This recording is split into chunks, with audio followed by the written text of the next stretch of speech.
This was a very last minute and unexpected stop for me. I wanted to visit to compare it to the Grand Fiesta Americana Coral Beach to help you figure out which is a better value. A quick tour and review is coming up. Welcome to Cancun.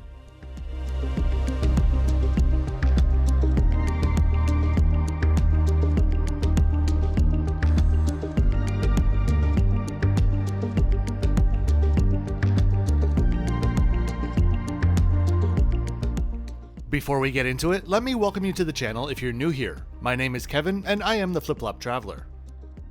I am here to give you honest content about flights, hotels, trains, and cruises. I paid for this trip out of pocket, and the price that I paid is in the description below, as always. Fiesta Americana had no knowledge that I'd be filming, and I didn't receive any compensation from them. Everything in this video is my personal opinion, based on my unique experience. The rest, I'll let speak for itself. Let's get started.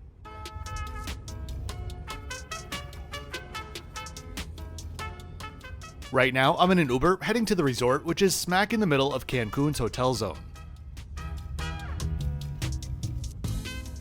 Have you ever been in a situation where for days or for weeks, you knew that, let's say on the 10th of the month, you needed to do something, and in parallel, you also knew there was something else you needed to do on Tuesday, which you thought was the 10th, but then Monday, you realized that Tuesday isn't the 10th and now your plans are all screwed up? No? Just me? Okay, well in this case, I knew my last hotel checkout date was on Sunday, and I knew I flew to New York on the 25th. I thought those were the same day. They in fact were not. So I needed to book an extra night in Cancun the night before I checked in. I know there are certainly worse circumstances to be in. The reason I chose this hotel for my last night in Cancun was because originally when I was planning my trip, I couldn't decide between staying here or at the Grand Fiesta Americana Coral Beach just up the road. I dug through reviews and comparisons online, and the best conclusion that I could come up with was the Condesa, this one, was recently renovated, but the Grand Coral Beach was larger. Otherwise, they're pretty much the same, or so said the internet.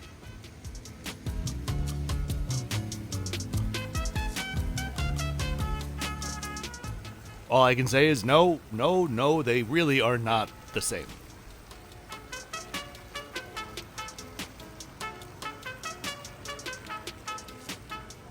This resort, originally built in 1989 and fully renovated in 2017, has a total of 507 rooms. The Fiesta Americana brand is owned by Posadas, who own and operate around 150 hotels spread across 7 brands. They were also, oddly enough, the owner of Mexicana, the airline, when it went bankrupt. I suppose they've since realized that hotels are more their thing.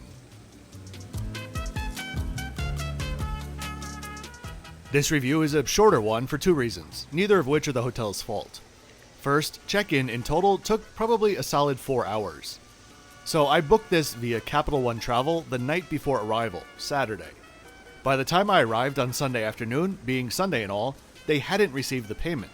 So, very long and drawn-out story, I needed to somehow get Capital One to guarantee to the hotel that the payment would come through during the next business hours. If not, the hotel was going to charge me for the full amount, again. This sounds simple enough, but the truly very lovely reception staff told me that if I double paid, they can refund the money, but I would need to be present with my card for the refund. Not an option. So I spent 3 hours on the phone with Capital One. In the end, I got it done, but not before 5:30. Second part is, it rained. I mean like rained cats, dogs, and donkeys, and it rained for like 70% of my time here. And so, shorter than normal video. Now we're in the primary bar on site, which was a big centerpiece in the lobby.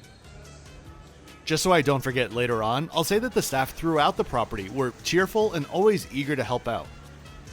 The resort advertises having 16 different food venues, which, honestly, I didn't really believe at first, but it is true, as long as you're a bit fast and loose with what you'd consider a venue. Before we head outside to look around, let's very quickly take a look at the location. Today, we're focusing on the massive hotel zone just to the east of the city of Cancun itself. For this resort, it is as centrally located as you could possibly be, and what it perhaps lacks in tropical vibes and charm, it makes up for in convenience and access. While the resort is all-inclusive, this place is what I'd call all-inclusive a la 2008. As we walk around outside, let me explain. And by the way, don't blame the gray skies on them, please. The gray and white tiling throughout the entire area in a tropical resort, though, that I think we can blame them for. I mentioned in my Hyatt Zilara review, linked above and below, that this year I'm leaning heavily into all-inclusive resorts in the Americas, simply because the niche is improving so quickly, and many of them now provide food experiences, which not so many years ago we could only expect at an a la carte resort. But this Fiesta Americana didn't get the memo yet.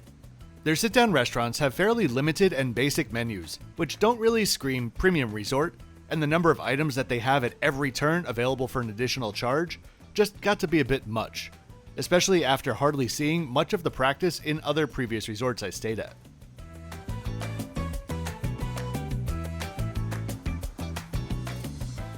The food, whether at the buffet or not, all had a bit of an elevated cafeteria vibe to it.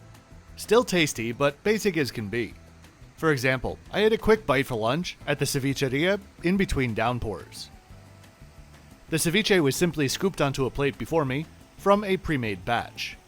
Is there anything wrong with this? No, not really. But have most resorts in this category moved past this practice? Yeah, they have.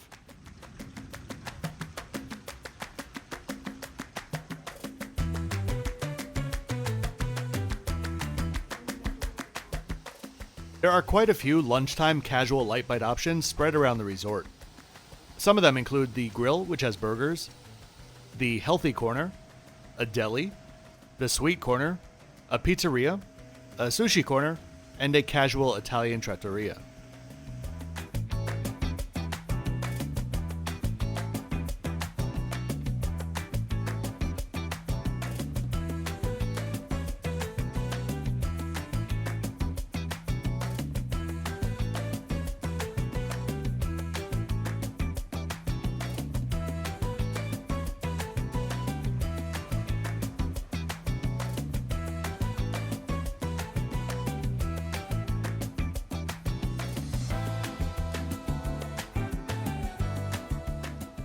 Gray skies or not, I'm not really sure how much more vibrant the property would even feel if it was a beautiful day.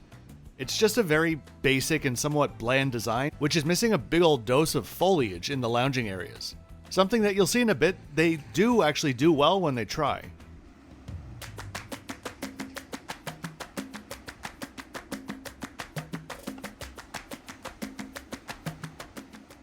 As for the beach, this is as good as it gets in the hotel zone. Plenty of chairs, beautiful clear blue waters, clean as a whistle, and a really nice deep part of the hotel zone beach. Here's your friendly reminder to click that like button, subscribe to the channel, and share this video with friends and family. Those are truly the easiest ways, all free for you, to help support the channel.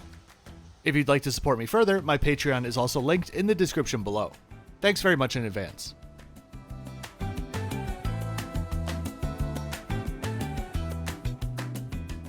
Okay, let's explore my room. Booking hotels in Cancun last minute is normally not the best financial decision, so I just went with a basic lagoon view room, meaning the opposite direction of the ocean. But I was actually pretty pleasantly surprised. Had it not been for the monsoon, I would have really enjoyed that lagoon view. Is an ocean view better? Sure, but everything has its price.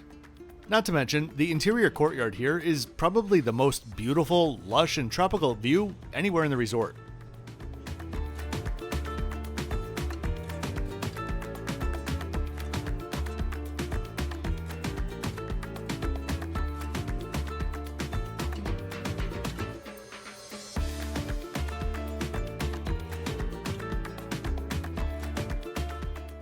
The rooms are basic, but well outfitted for a hotel of this age. While I was here, I was thinking about the Hilton Copacabana, thinking that this is how the rooms there should look by this point, but I digress. As we take a look at the extra bits, I'll get into my likes and dislikes. Oh, by the way, if you hear a bit of music bleeding through the background, it's because I filmed this over the course of a few hours each time I was put on hold with Capital One. Things that I do like first. I think the style, layout, and quality of materials used fit the brand and the price point. Second thing I liked was the minibar service, which I see usually some non-North American brands doing.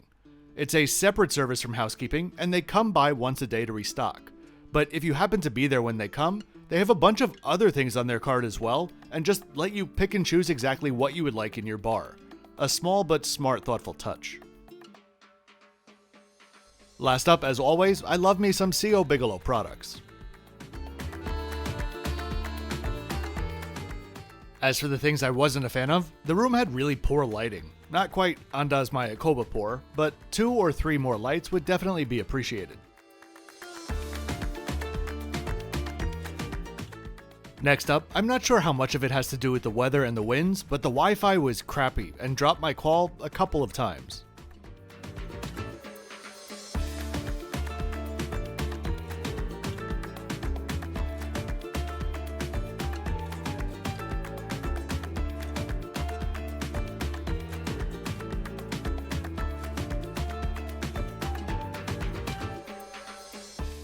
Last thing I didn't like, which really didn't bother me, but I didn't like it on your behalf, I suppose, is the lack of privacy in the bathroom. For a family, this would be a very difficult room to share.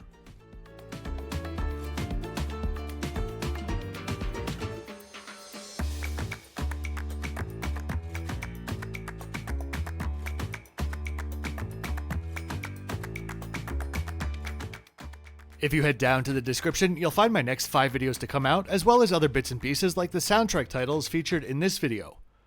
On your way down there, don't forget to subscribe. I release full-length videos every Thursday and Saturday.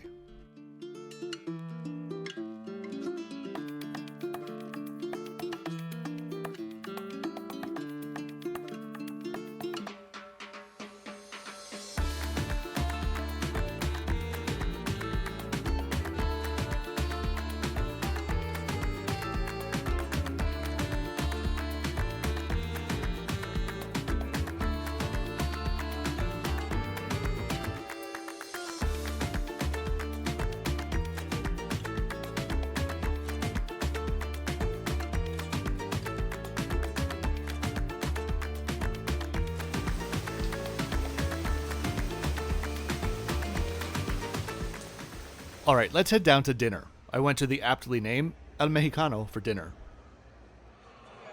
Inside, it's a fresh, vibrant space with staff vibes to match. Reservations are required, and everything from reservations to menus to activity schedules can be organized on their guest access website.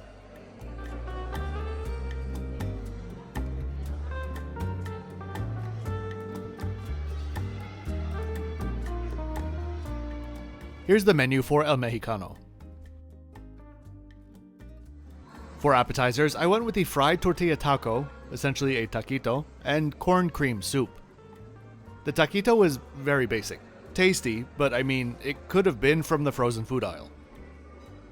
The soup was delicious, but again, basic.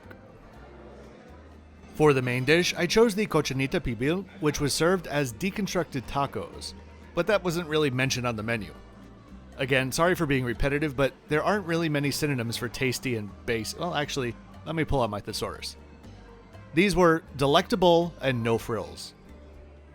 For the dessert, I went with the avocado mousse with tequila. I'm not really sure where the tequila was hiding, but the flavors here just felt artificial and...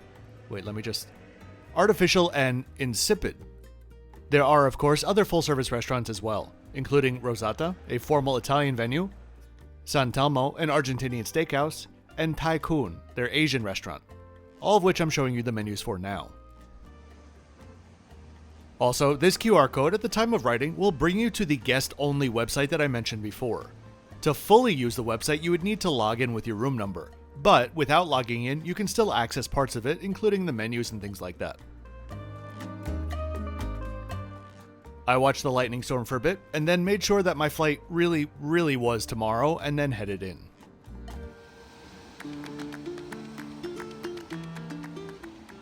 The next morning, there were some really beautiful clouds, but the sun was having a hard time breaking through them. I was also having a hard time breaking through to the beach since the gates were locked until near 7 a.m. Let's head to Kalmia for breakfast. Kalmia is their all-day buffet dining venue and has the breakfast buffet split into two identical setups, one on the upper level and one on the lower level. Overall, the selection of food was decent, better than the other two meals that I had for sure, but they definitely could use a few more staff behind the line when it got busier.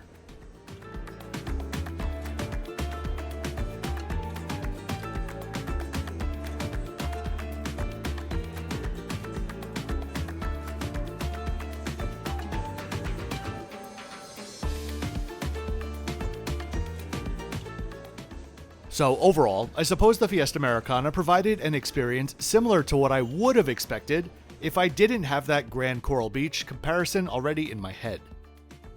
I'd previously stayed at the Fiesta Americana in Puerto Vallarta some years ago and thoroughly enjoyed it, but it wasn't all-inclusive. This one here in Cancun, I would potentially consider for a quick trip for the right price if it wasn't all-inclusive. But given how good some all-inclusives are these days, there's really no reason to settle for food like here, when for maybe $50 more per night, you could get significantly better food. Perhaps at the Grand Fiesta Americana, which in every way, shape, and form couldn't have been more different from my experience here. That wonderful review will be coming out in the weeks ahead. So, I really do hope that you enjoyed today's video and found it helpful. If you did, please be sure to click that like button, subscribe to the channel, and turn on notifications so you don't miss out on any of my twice weekly videos. I'll see you next time for an absolute game changer of a video in Emirates' incredible new first class from Brussels to Dubai. You don't want to miss this one. Oh, and as always, thanks for watching until the end.